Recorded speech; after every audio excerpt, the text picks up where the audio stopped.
and welcome back to my channel. I'm here with my Meet My Baby and labor and delivery story. I know it's been a long time coming, so let's jump into it. First, I'm going to introduce you to the little man because, well, it's his nap time and we don't want a fussy baby, so I'll introduce him and then probably put him down for a nap, change the scenery, and go tell you about my labor and delivery story. Please meet Anakin. Can you say hi? No, Mom, I can't say hi yet. He is 7 weeks old, so this video is coming at you very late. He's 7 weeks old. Can you say hello to everybody?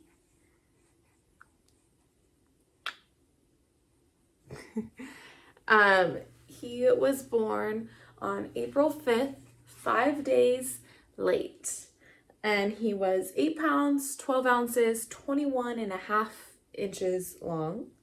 He's our big boy, huh? Such a big boy. I'll probably just make this his like update too, like his 2-month update, but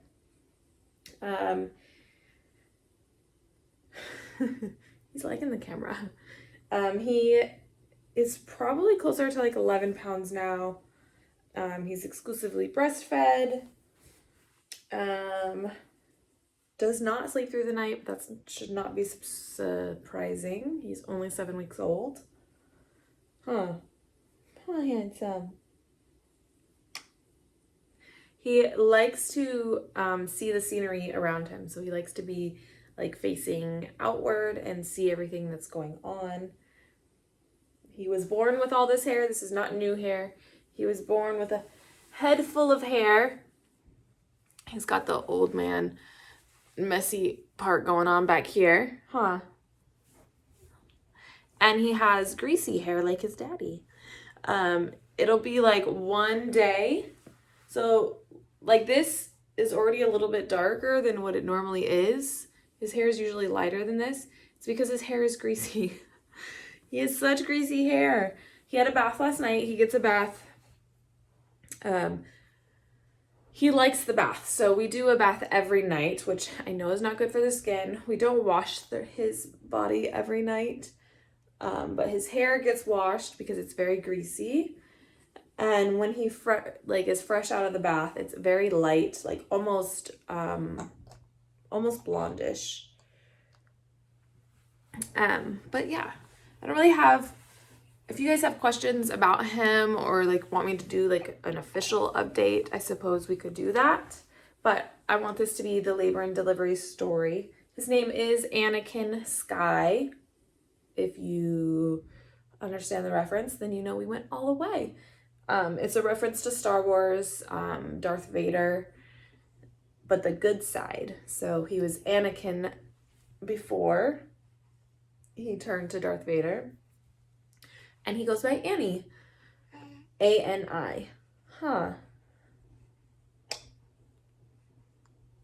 He's so cute. I could stare at him all day. But I'm going to put him down for a nap and then we'll change the scenery and I'll tell you about my labor and delivery.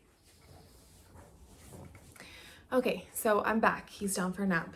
We'll see how long this lasts. He doesn't usually like to nap. I should check what time it is. So, my labor and delivery story, he came 5 days late. He came on a Sunday. So let's backtrack to Friday. I was having these weird pains. I don't want to call them cramps because they didn't feel like contractions. But I was having these weird cramps off and on all day and it was like pain. I honestly think it was just like my pelvis area stretching. Or it could have been contractions, but my stomach was never tightening. So I had that. I swear I thought I was going to go into like full-blown labor on Friday. Saturday comes around and I'm having like cramps like off and on, but not regular, just kind of like randomly. And then Sunday hits, 7 a.m. The cramps started to be regular. So for me, this was completely different. So this is now like a 3-day thing. Obviously I'm not in labor for 3 days, but it was like a buildup that I was not used to, because with my first son, who I had 10 years ago, I went into labor like an hour after I lost my mucus plug, and contractions started to get, they were pretty regular, and then they just got closer and closer together. I didn't have this like buildup or like pre-contractions or pre-pain. I don't even know what they were or what you want to call them. I didn't have that with him. And with this one, I lost my mucus plug the week of March 17th, that Thursday. I lost my mucus plug, and I never went into labor until now. So it was completely different. So 7 a.m., I start having like normal contractions, and I'm laboring at home. I'm trying to breathe through them. I was able to like vacuum the upstairs. I helped like cook some breakfast. I did have to like lean over the counter a couple times or stop and pause vacuuming. But I was able to do it. And then it was getting worse, and I was just like kind of like, I went into the rocking chair in the nursery, and I just kind of stayed there. It was like tracking my contractions. Every time I would move, so if I had to like go to the bathroom, a contraction would come on immediately, and then after that another one would come on a couple minutes later, and then it would be like a delay of like 8 minutes.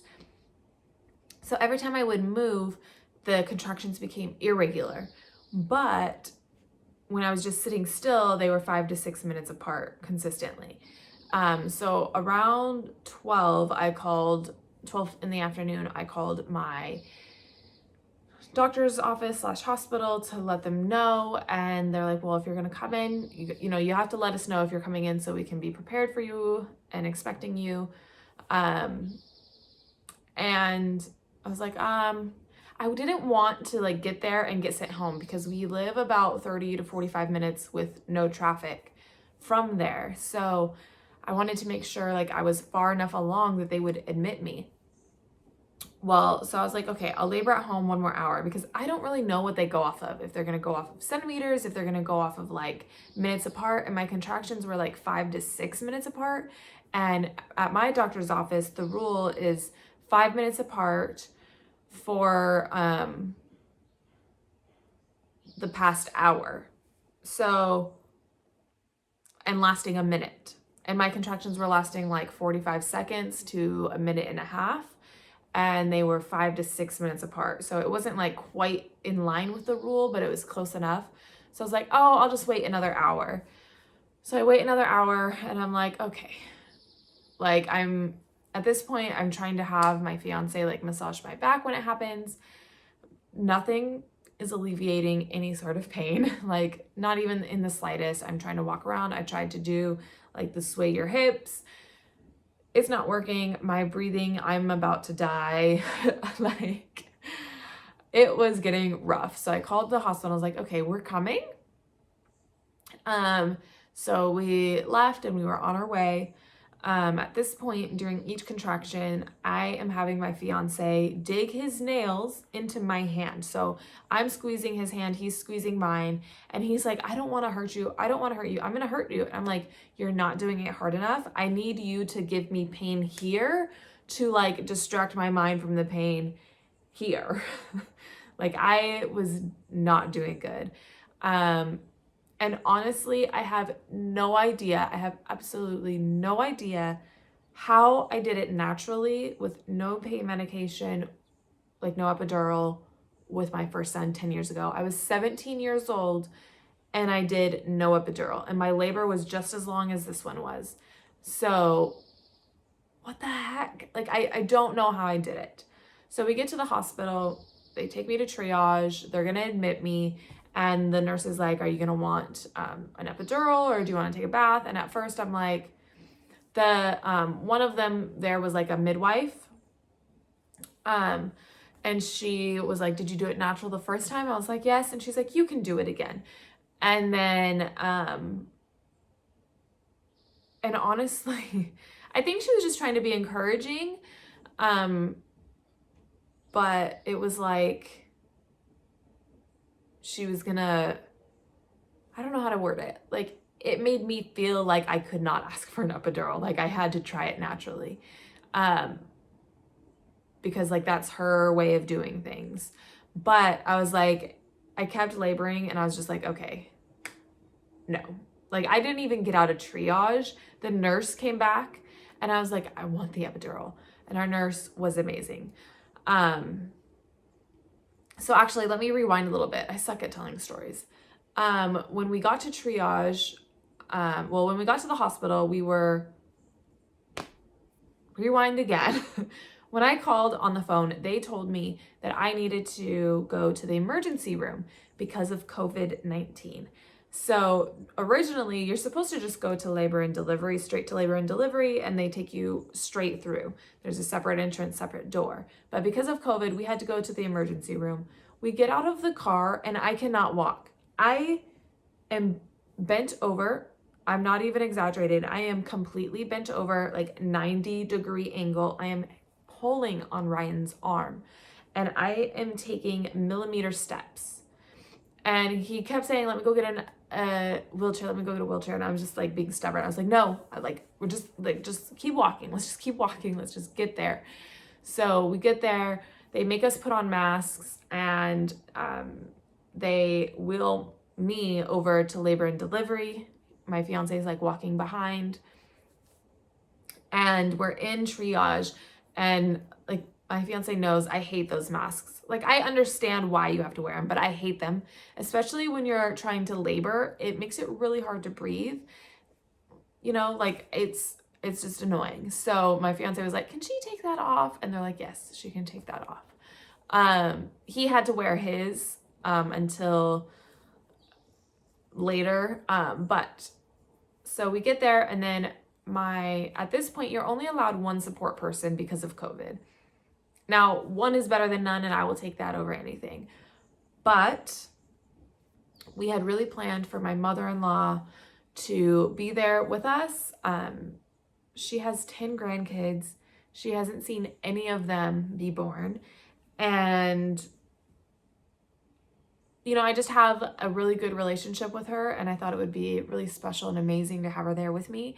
And we like planned for it, and because of COVID, she wasn't allowed to be there. So when we got there, my fiance was like asking and begging the nurse, like, is there any way, please, can we just have one more person? Like, she really wants to be here. She's like dying to be here.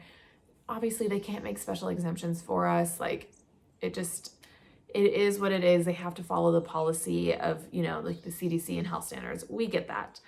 But we had to ask because you never know unless you ask. And the nurse was so sweet. She was like, no, I cannot, but we have one room. I will go clean it right now for you. That has it's the ground floor and there's 2 windows with like the best view. There's bushes behind them and 2 windows and she can come watch outside. Yes, you heard that right. She can come watch outside and see the entire live birth.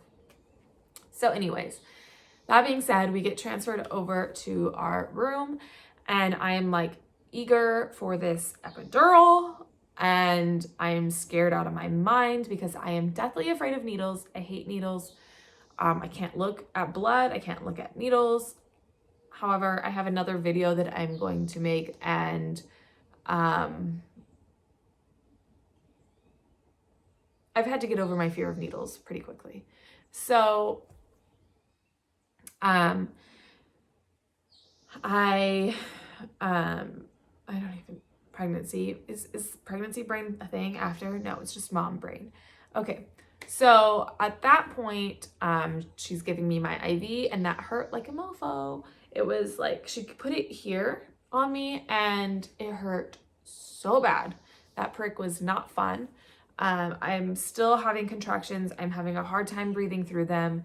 I'm like, I need the anesthesiologist. I didn't say that, but you know, like they're trying to set me up and get me admitted. So like it's just a process of waiting, you know? So the anesthesiologist was on his way. And when he got there, it was time for the epidural. And I am shaking, not from the pain. I am shaking from fear. like, and the nurse is trying to calm me down because she knows I'm scared. So I'm hunched over, Ryan is in front of me, you know, in the position for an epidural. The nurse is over here trying to calm me down. She's like rubbing my arm, like, it's gonna be okay. And the first prick doesn't take. He wasn't able to get the catheter in. So they numb you first, they take that needle out, and then they try and insert like a catheter for your epidural. So it's like they call it a bee sting, and honestly, it didn't hurt as much as my IV. That didn't take. So he had to poke me again, another bee sting. And then that one, and I had made it I have chronic migraines and I'm very scared of a spinal headache. They're not like necessarily more related, but I do not want one. So he was being very cautious. He didn't want to push it too hard or go, you know. So that one, he was trying to insert the catheter and I felt everything. I thought I was gonna die. That's a bit of an exaggeration. He was like, is it just pressure? Is it just pressure? I'm like, no, like I feel you poking around in my back. Like it is not a normal feeling. It doesn't feel good. It hurts. Like I cannot let you keep doing that. And so he stopped and then he was like, okay, let's take a break. So he took like a break, not very long, just to like get set up again. And he was going to try one more time. And so I got another bee sting. So 3 shots in my spine altogether. And when he was inserting that catheter, if you like imagine like a bunch of veins like running through like your side and your hip, I'm talking like thousands, like almost like a neuron. Like think of like in your brain, all the neurons, you know, think of that. And when he was trying to insert the catheter, I felt this shooting pain all through my lower right hip and my thigh. And I jumped. I was like, oh my God. And he just had hit and like tapped a nerve when inserting it. He didn't like damage anything or anything like that. And so, you know, like he repositioned and he got it in place. And then he did like the little test. They do like a test to kind of see if you're going to have like a bad reaction to it. And then I didn't. And so he gave me the full dose and they laid me down, and with like it, I could still feel the contractions for probably like 10 minutes, but they were like, I don't even know. They were like super mild cramps at that point. Like the epidural immediately took the edge off and I felt so much better. And then, so I had the epidural and obviously they checked me in triage and they weren't going to check me again because the way she put it, she was like, we like to keep our hands to ourselves unless like we really need to check. You'll know when you're having a lot of pressure. And see, we were curious because we called my mother-in-law. So as soon as I got the epidural, we called my mother-in-law and we told her it's not ideal, but you can bring like a chair, like a lawn chair, and you can come sit outside the window and watch. And she lives with no traffic, she lives about 45 minutes away from, about an hour from the hospital. So she was rushing here. She's like, I'll take it. Like I'll take it. And so she was rushing here and, we wanted to see like how far along I was, just so we could have like a gauge on like how fast she needs to get here. And so I asked the nurse to check me again, and she checked me and she was like, you're like a 6'7", but I like feel your water like bulging. I bet if we break your water for you, like he's just gonna drop and you're gonna like be ready to go. And so I was like, yeah, let's do it. So the doctor came in and she broke my water and there wasn't very much fluid. It was clear. There was no like meconium or anything like that. And So we call my mom back and we're like, when I say my mom, I'm talking about my mother-in-law. She's my mom. We call her back and we're like, okay, so you might just want to hurry because they just broke my water and they say it's gonna happen fast. Well, sure enough, like literally within minutes, I was like, I feel pressure. And so we call my mom back and we're like, okay, so I'm feeling pressure. You might want to get here. So from the time we called her and told her that, 20 minutes later is when he was born. So in that 20 minutes, a lot happened. The doctor came in, the nurse came in, checked me again. She had me do a test push and she was like, okay, wait. You're good. Let's wait for the doctor. So I was about to push that baby out. And then my mother-in-law arrived. She grabbed her chair. She grabbed her blanket. We called her so she was on speaker and could hear everything that was happening in the room. And then the doctor gets there and we're pushing. And we pushed for a total of 8 minutes, which is not very long at all. It was more than 2 pushes. But I thought I was going to die. Like I was saying, I can't do this. It was hurting so bad. And it's like the ring of fire, you know, like when he's crowning and the head is about to come out. That's the part I was like, I can't. I was like, I can't do this. And so, they were like, you can do this, like push down. And in my mind, you guys, like, it was like a cartoon, a graphic cartoon. I thought my vagina was going to explode all over the walls. Like it was just gonna like poof, like tear apart and just like, it was not a pretty feeling. And if you've given birth before, you know what this feeling is like. And I had been 10 years and with my son, I had an episiotomy. They vacuumed him out and used forceps. So for me, I don't really remember that feeling. So this was brutal to say the least. And he did come out. I reached down for him and like put him on my chest. Like I helped deliver him onto my chest. Like my mother-in-law got to hear his first cries. It was not like the ideal experience, but it is definitely a story and a memory to have. She got to see everything through the window, and as much as I wish I could have her there, it's like in the room with us, it was as if she was like right there with us. It's as good as it was gonna get with COVID-19 being a thing. So he was born, he was 8 pounds, 12 ounces, like I said, 21.5 inches long. He came out perfect health condition, no issues. Ryan cut the cord, and it was just absolutely beautiful. We called my, after they got me like I did tear, I had a 1st-degree tear, just very minor, so just a couple stitches. They don't always stitch up those tears, but they did stitch up this one. And they were surprised I didn't tear more because I did have an episiotomy before. So there's a lot of scar tissue, and it just had a 1st-degree tear. So I was shocked considering I thought my vagina was going to explode everywhere.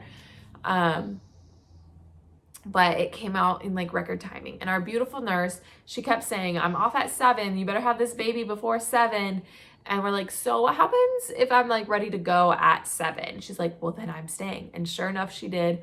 That amazing nurse, he was born at 7:07. So she stayed for the birth, but then, you know, she has to transfer like case or patient information over to the next nurse that's taking over. And so she ended up like almost like she stayed at least until 8. I mean, because they have to like clean me up and get me all situated before and like clean up the room before she can even take the time to transfer me over to the new nurse. So that nurse was amazing. We had some great nurses. We had ordered dinner ahead of time, and just in case he was born, but I couldn't eat until after he was born because I had gotten the epidural. So the food was cold. I ended up not eating it. I was exhausted by then anyways, because it was like 9 o'clock by the time I was like able to like eat. I did ask for Tums because acid reflux, I was gonna die. I was like, I know I just had an epidural, but like I need to sit up more or I'm gonna like throw up because I could feel the acid, you know. They gave me some Tums, everything was fine. Acid reflux and heartburn went away after he was born. I haven't had it since being pregnant. What else? I breastfed him almost immediately, and he's like literally was on the boob constantly, which at that point you don't have any milk in yet. It's kind of like comfort nursing, but also just getting whatever colostrum you might have and like telling your body to start producing. But that's my labor and delivery story. I feel like I was all over the place and I missed things. It was a total of 12 hours because he was born at 7:07. Started consistent labor at 7 a.m. We got to the hospital around 2:30-ish. So about halfway through, I'd say. I don't even know if that's halfway, but close enough to halfway.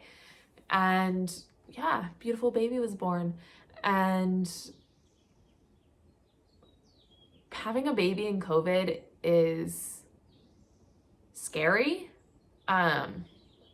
There's so much concern and fear. You don't want to get sick. You don't want your baby to get sick. There's also like the constant fear that you're not going to be able to have a support person there. For a while, I was getting worried they were going to drop it to nobody, and I was going to panic. If I couldn't have at least Ryan there, I was going to panic. So I'm so grateful that we got that. Definitely recovery after and life with a newborn after has been completely different because you haven't been able to have family over or friends over to meet the baby and to be there to support you and have that conversation. So it's been kind of, I think for everyone, not just new moms, it's very isolating in COVID. And I am very much an introvert. I don't have very many friends. I enjoy being at home. But I do love my family, and not being able to have family over to meet the baby has definitely been very different.